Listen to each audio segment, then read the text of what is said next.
Before you all met Michael Jackson, what did he mean to you? So I first became aware of Michael Jackson when I was about 2. And I saw the making of Thriller. And just instantly became obsessed with it. And wanted to watch it all day, every day. And started doing the dance moves as soon as I could, walk properly.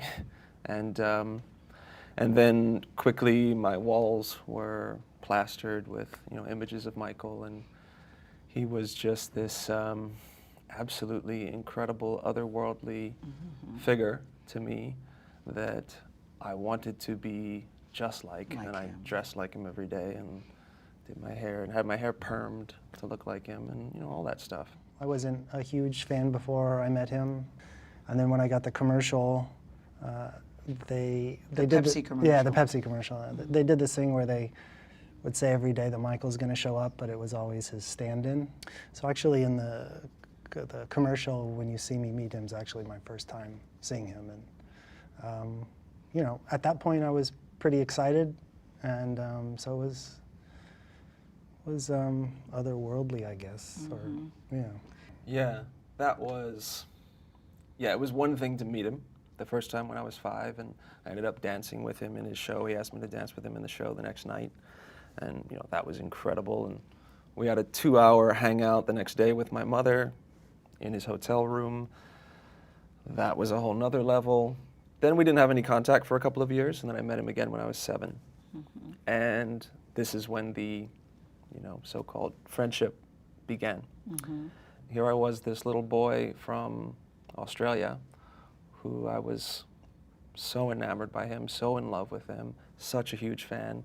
And now, within the first day or so, he's telling me that we were brought together by God, that we were meant to be together, that he wanted to be my friend, and he thought I was amazing. He thought I was so talented, and he thought I was so sweet, and he wanted to spend all of his time with me. So this feeling of being, the chosen one, out of all the kids in the world. You had to feel very special about that, Wade. Absolutely. Yeah. Yeah.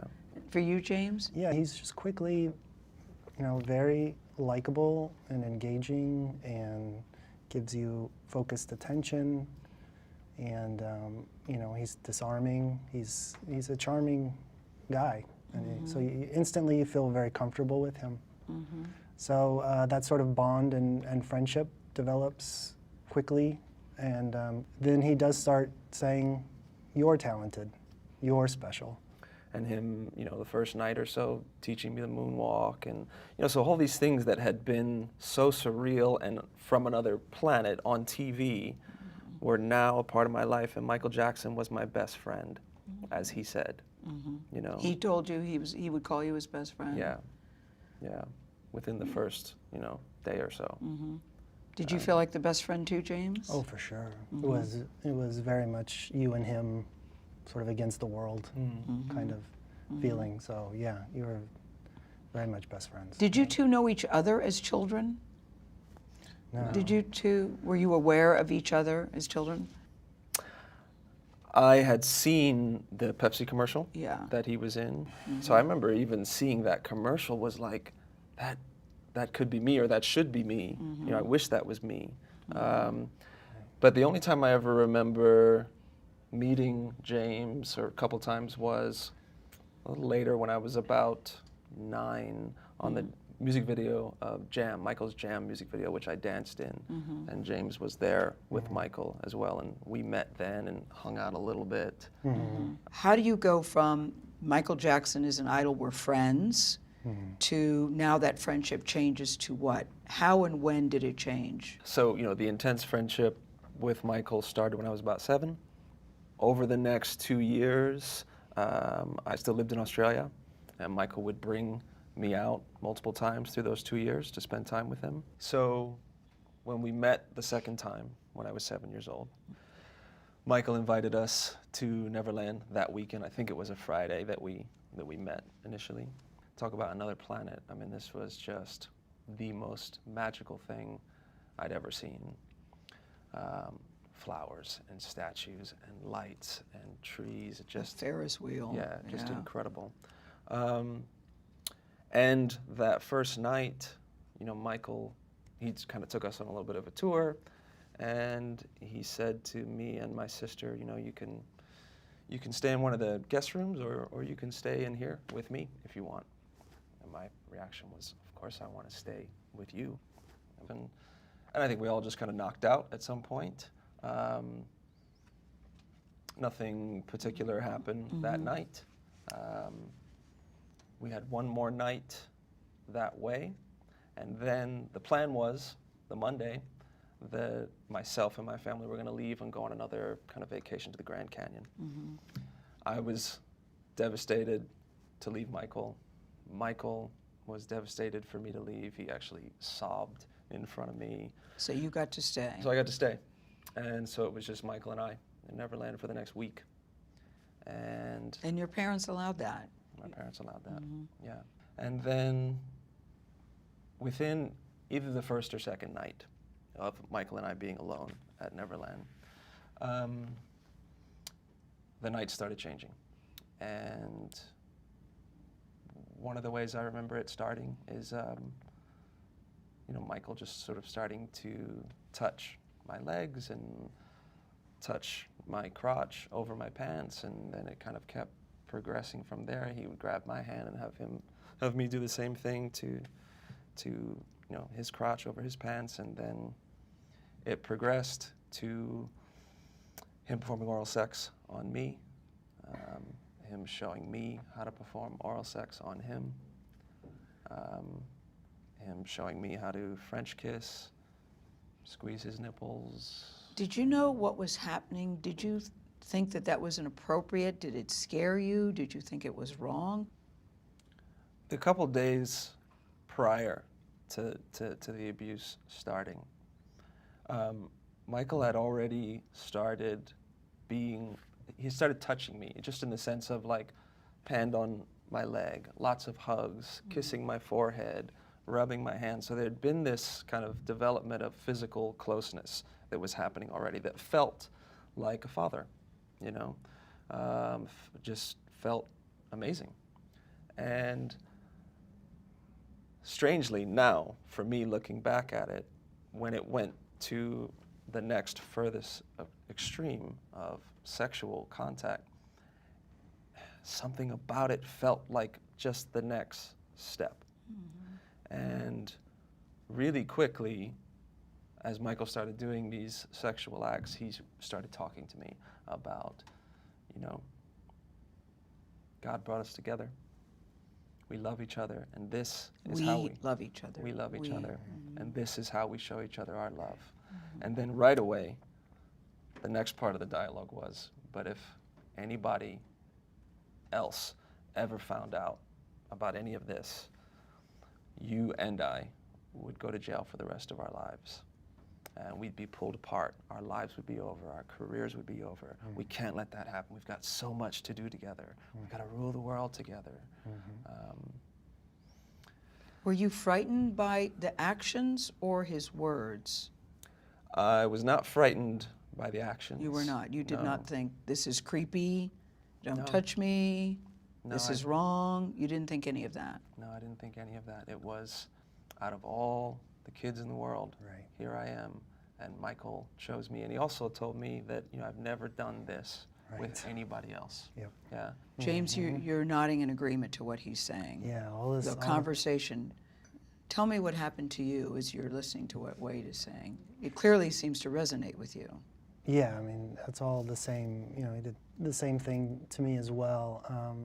He introduced me to masturbation, and then you start kissing, and I'm on tour, so we're together 24/7, and it's happening over a period of time.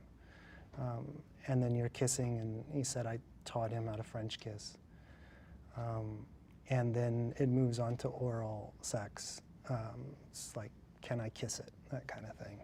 That's what it starts with. But it's Are not. you frightened or thinking this is weird or wrong? No, it's in the context of a loving, close relationship. So Or special friends? yeah, there's no alarm bells going off in your head, or or any thoughts like that. Really, it's just, I love this person, and we're trying to make each other happy.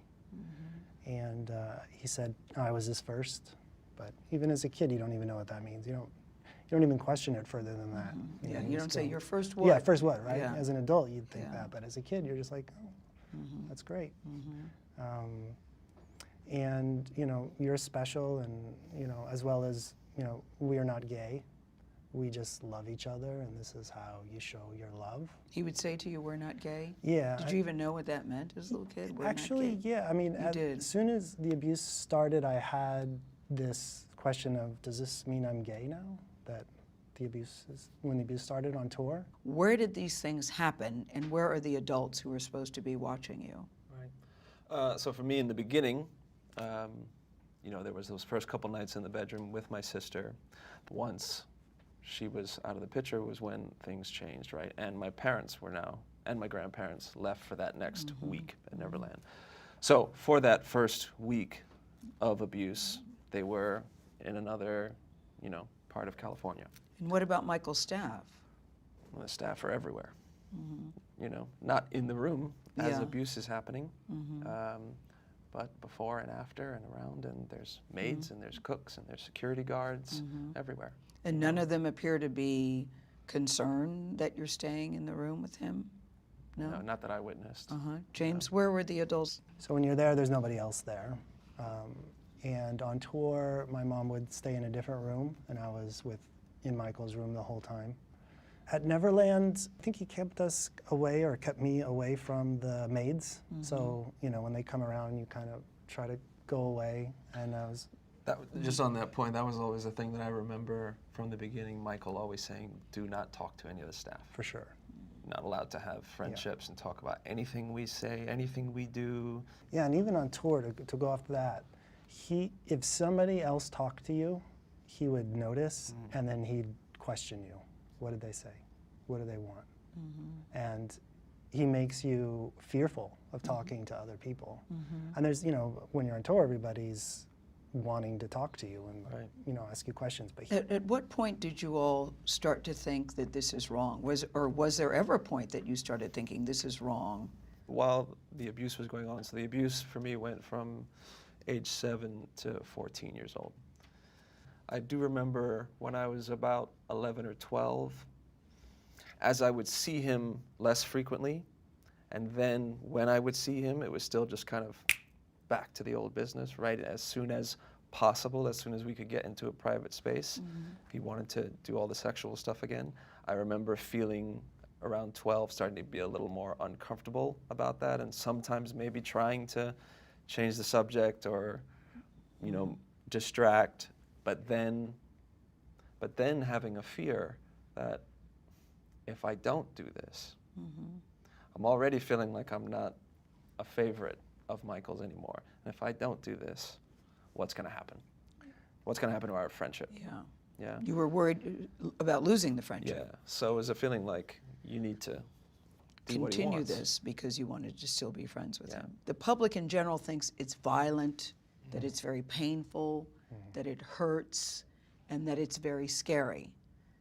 But what you're describing is totally the opposite of that. Right. Yeah, that was the thing, is that the way Michael approached the abuse, the sexual activity with me, was always extremely tender, and again, began with hugs and embraces and kisses on the head, and then just kept expanding in that direction, but to a obviously much more twisted place. But yeah, there was never, he didn't beat me, he didn't, he never said mean things to me. It was all, we love each other. It was all tender. He made you feel special. Yeah. You all both tell a very descriptive story about sexual activity with Michael Jackson. He went to trial in 2005. He called on both of you to testify on his behalf. And Wade, you did. You got on the stand and you testified on his behalf and vehemently denied that any sexual activity had taken place. Yes. Why did you do that?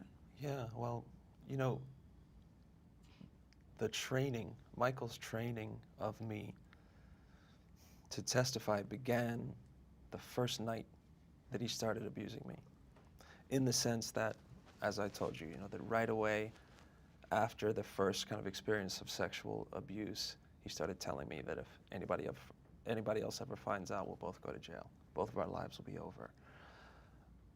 We can't tell other people, this is what Michael would say, because other people are ignorant. They just wouldn't understand that this is how we show our love, right? Why did you want to protect him? You loved him. Because I loved him. And the thought of him going to jail was an unfathomable thought for me that would just terrified me. And so I was going to do anything I could do to protect my friend. They credit your testimony in part for Michael's acquittal. You were called really a star witness. You withstood a blistering cross-examination. Yeah. On some level, do you feel guilty about that now? Because another person who was making allegations, Michael Jackson was acquitted of what he was accused of doing to him. Right. Do you think about that, or did you think about it? Yeah, I do think about that. I have, and I do. Gosh, I wish it was different. I wish that I was ready. I wish that I could have helped Gavin Arvizo receive some justice and some validation for what happened to him. That was just like what happened to me and just like what happened to James. And I wish that I could have played a role in, at that point, stopping Michael from abusing however many other kids he did after that. Yeah, you're both admitting to us that you did lie in the past. The Jackson family and Jackson fans, as you know, are adamantly defending him and saying that you all are admitted liars. You're trying to exploit him. He is no longer with us. You're just opportunistic and trying to get money from the estate and from Michael Jackson. What do you all say to that? It's an old argument that they've used for many, every time they come out with that. They say it's just about the money. For me, the lawsuit was about fighting back for little James. Nobody fought for me as a kid, but I'm old enough now to fight for myself. So win or lose, that doesn't matter. What matters is fighting. And so that's part of my process, my healing process. I understand why that's hard for people to get, because it's really complex, emotionally, psychologically. The way that this has evolved for me, after I fell apart emotionally in an explicit way with a couple of nervous breakdowns, which led to me disclosing the abuse for the first time to my therapist. Once I began talking about it after 22 years of silence, it initiated this kind of, everything I'd been holding down for 22 years started coming out of me, right? This emotional and mental and physical upheaval. And then some point in that healing process, I would say, I don't know, maybe 9 months or so in, what started arising in me was this question, first, how can I take this thing that happened to me, Michael abusing me, this horrible thing that happened to me, that shouldn't have happened to me, that shouldn't happen to any kid, but it did. So what can I do with it now? Right? How can I take this bad thing and try and turn it into something good for other people and for myself? So from that question arose this desire, how could I tell the truth, and where, and what platform? When I hear you, and you both are saying very similar things, that you want to help others, that you want to shine a light, and it sounds very noble. So there is still a potential of getting money from the Jackson estate. And they're saying that if you didn't have that looming even as a possibility in the background, you would not be telling this story. So in relation to... That this is all about money is their bottom line here. Right. Especially Wait for You. Right. In relation to me deciding to do the court case in the first place, it was all those reasons I spoke of, trying to find a platform. But that's the thing, trying to find what is the most powerful platform to tell my story. And the legal system is what we have, right? I could have just, gone and done interviews and that sort of thing, right? And it most likely would have been sensationalized and would have been all the buzz for a couple of weeks or a month, and then it's over, and what good would that have done? Yeah. So it was my attempt to try and find a platform where this would be taken seriously. So that's why I chose that platform. I understand that the producer, director, Dan Reed, came to you. You all didn't go to him. Yeah. Are you all getting paid for your participation in this documentary? No, we're not getting paid for the documentary, never will, never have. No licensing for photos or for video? Never have and never Yeah. will receive a cent from this documentary film in any way, shape, or form. You too, James? Were Yeah, there no. any money that did you get any money for your participation in this documentary in any way? No, there's no money. No money in the future, no money now. You had a breakdown as well, James. Yeah, it happened. I mean, I was in a continuous breakdown. It's not any kind of way to live. But you don't connect something that happened to you as a kid as the reason why this is happening. Until I saw when Wade came out, and he was You just saw echoing. an interview with Wade on TV. Right, and it was like, oh my God, that's me. And okay, this is from abuse. Then What's did you going reach on? out to him? Not immediately. It was more like, okay, if there's a cause, I can find a solution. And so when I first saw it, it wasn't an instant like relief. Like I was triggered. Like seeing you was like coming back, all that sort of fear of being caught, wrapped up. Right. So it was like weeks of just kind of panic, and then that sort of had to unravel itself, and then the process of like, oh my God, now if I'm gonna fix this, I gotta say something. And if I say something, I can't go back. Yeah. And this is, the world will know. This isn't like stays in the family. Right. Like the decision to come forward is as scary as a thing as you can do. Where does Michael Jackson sit with you both today? I don't think I can answer that. You don't? It's, Yeah. yeah. I still have really, I can't, yeah, a lot of mixed feelings. There's still a bit of love, and there's still, it's almost like a guilt for saying the truth. Like I've betrayed him.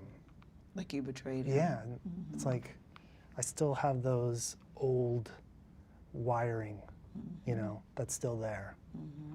So, my relationship, or my understanding my relationship with him, I think it needs a lot of work. And when you hear a Michael Jackson song, you think what? Or you do, is it a trigger for you? Yeah. Yeah, it's gotten better for me, but a lot of times if I'm in a restaurant or it's anywhere, a lot of times I'll have to leave because I feel it in my body first before I even realize that it's playing. I'll start feeling some anxiety, or sometimes even because his music was such a huge part of my life, I'll be tapping along to the song, or I'll be singing the melody, and then I'll realize what I'm doing, and it kind of takes over my whole body, and I have to leave. I think your mothers are going to be in for some criticism. They are prominently featured in this documentary. Yeah. And I think as most mothers looking at this, they think, what was wrong with him? How could they have allowed it? Why did they allow it? And your answer, do you feel your mothers need to be defended? Are you okay with your mothers, both of you? Yes, my relationship with my mother has grown immensely over the last 6 years or so. It was really challenging for a while, and I've gone through many phases just in this healing process in relation to her. I've gone through lots of anger towards her, lots of confusion. Thankfully, we've been able to go through a lot of healing through this process. Because a mother's #1 job is to protect her child. Yeah. And as I watched that, I had a lot of questions about how the behavior of your mothers in parents- particular. Yeah. The Parents. parents are groomed, though. The parents are groomed? Ooh, the parents are groomed as well. So Michael spends a lot of time talking to your parents and connecting with them and building Creating relationships special with them. relationships with them, yeah. So it's not, he pays attention to them, and they're groomed over the time. So it is their job to protect us, and they didn't. But I try to look at it from their point of view, without letting them off the hook. I think when you all had your sons too, the difference that made for you. Wasn't that a life-changing moment for both of you when you had your sons? That was everything, my son being born. If I never had a son, I might still be in silence. Really? I think there's a really good chance. What I understand about it now is that I had become so disconnected from myself as a little boy over the years, through the process of kind of pushing all of this down, that I had no relationship with little Wade. I had no kind of concept or care for in my mind little And in Wade. your son, did you see yourself as a And little that's boy? what happened. I started having visions or images of what happened to me happening to my son, and I saw images of Michael doing it to my son, and that was the first time that those kind of thoughts in relation to Michael ever had an extremely negative, scary, emotional reaction in me. You know, it was once I could see, really understand, this is what a little boy looks like and feels like and thinks like and behaves like. This is what innocence feels like. And that was me. The Jackson family points out to us that your story's changed after Michael's death, is what they're saying. They also believe that if he were still alive, you all would not be sitting here talking to us right now. There would be no movie, there would be no documentary, you would not be talking. What do you say to that? And he can't defend himself, of course, because he's no longer here. Right. But this isn't the other kids have come forward when he was alive. But they're saying you two in particular would not be coming out because your stories have changed, you defended him, and now you're telling a different story. And that if he were alive, you would not be doing that. Yeah, first of all, I mean, it's hard to speculate. If Michael was still alive and all of the other rest of the details of my life were the same, meaning I became a father, right? And I went through the same process that I did of this realization and going through the healing process. My belief is that we'd still be doing this. Of course, some details may be different, but what it would be, now I'm in the court case, would have been about sending Michael to jail. James? I don't know. Would I have taken this to my grave? I certainly planned on doing that. Yeah. In the documentary, you said you planned on taking it to your grave. Right, so I had no expectations of ever telling anyone. So, you know, if he was still alive, I don't know, maybe I would have taken it to my grave. I don't know. Do you think that there are others out there? I do think there are others out Yeah. there. But I also don't expect them to just come out now that we're coming out. It's such a difficult thing to do, to come out. You have to do it when you're ready. Yeah, I believe there are many other boys that Michael abused. I find it hard to believe that he had boys around for any other reason than to sexually abuse them. I, also saw with other boys, Michael doing so many of the same grooming techniques, all of the touching and the kissing and the hugging and the secrets and the disappearing. We'd all be hanging out, and then he would disappear. The boy He would go off with go another into another little room, boy. go behind a closed door, disappear for an hour or so, rejoin. All these things that he would do with me. When you were the special one. Yeah. So I also didn't see, explicit abuse happening with another boy, but I believe he abused many other boys. We can't change what happened to us. It happened. It's done. But what can we do with it now? How can we provide comfort for other survivors? How can we provide education to move towards prevention? That's what this is about. And Michael just happens to be the guy, the abuser, in this child sexual abuse story. Right.